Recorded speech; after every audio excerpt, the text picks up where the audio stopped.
Hello दोस्तों, आपका मेरे चैनल पे बहुत बहुत स्वागत है। मेरा नाम है खुशबू। आज मैं आपको बताने वाली हूँ कि हमारे संघर्ष हमारी ज़िंदगी में क्या महत्व रखता है। तो चलिए आज हम ये एक स्टोरी के माध्यम से देखते हैं। तो एक समय की बात है, एक किसान होया करता था।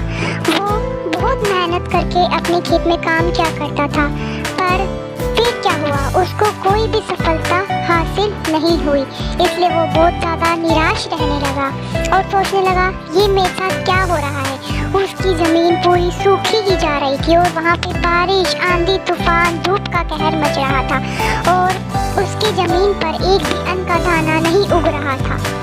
इसी कारण वो बहुत दुखी रहने लगा। फिर वो एक दिन सोचते सोचते पेड़ के नीचे जा बैठा और उसने आसमान की ओर देखा और भगवान से पूछा कि ऐसा मेरे साथ ही क्यों हो रहा है। फिर वो ऐसा दुखी होता हुआ वहीं पर ही बैठा रहा और भगवान से पूछने लगा कि मेरे साथ ही आप ऐसा क्यों कर रहे हैं और इसके पीछे क्या कारण है। ऐसे ही देखते देखते वो कई देर तक वहीं पेड़ के नीचे बैठा रहा और भगवान से पूछने लगा।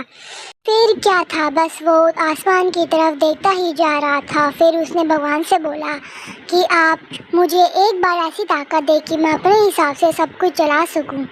तभी इतने में ही आसमान में एक आवाज़ सी आई कि जा, मैंने तुझे एक ऐसी ताकत दी है जिससे तू सब कुछ अपने आप संचालित कर सकता है।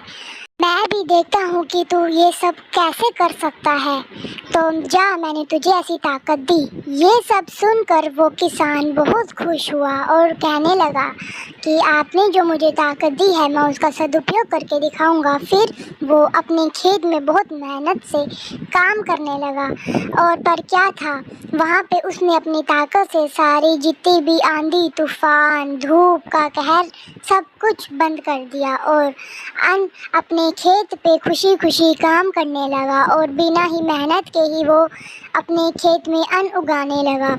देखते ही देखते उसके खेत में चारों तरफ हरियाली फैल गई और जब एक दिन उस अन्न को काटने का दिन आया तो वो उसकी कटाई करने लग गया। फिर उसने अपनी कटाई करते हुए देखा कि ये सब क्या हुआ है मेरे साथ। भगवान ने मेरे साथ धोखा दिया है। जितने भी अन्न हैं वो उगे तो हैं पर वो सारे खोखले हैं, उसमें एक भी अन्न का दाना नहीं था। इसीलिए वो बहुत तेज़ रोने लगा और बोलने लगा कि भगवान ने तो मुझे ठग लिया है, मेरे साथ धोखा किया है। फिर वो कहने लगा कि भगवान ने मेरे अनाज को इतना बड़ा तो कर दिया है पर उसमें एक भी अन्न का दाना नहीं है। इतने में ही आसमान से फिर आवाज़ आई।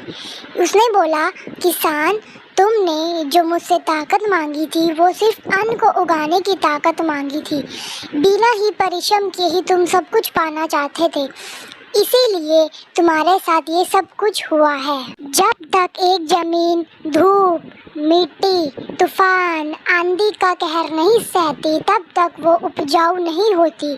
पर तुम तो इन सभी के बिना ही अपने खेत को हरा भरा बनाना चाहते थे, तो बिना ही परिश्रम किए ही, बिना ही पसीने बहाए, बिना ही हल जोते ही तुम ये सब कैसे हासिल कर सकते थे।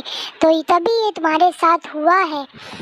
वैसे ही जैसे एक इंसान बिना ही परिश्रम किए, बिना ही सब कुछ हासिल करने की कोशिश करता है और वो हासिल भी कर लेता है, तो उसमें क्या होता है कि वो अंदर से एक खोखला इंसान बन जाता है।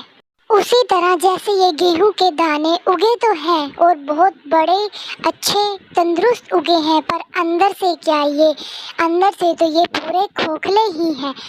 सोना भी बिना ही मार और बिना ही तपत और परिश्रम के एक सुंदर स्वरूप नहीं ले पाता है। तो इसलिए ज़िंदगी में परिश्रम ज़रूरी है।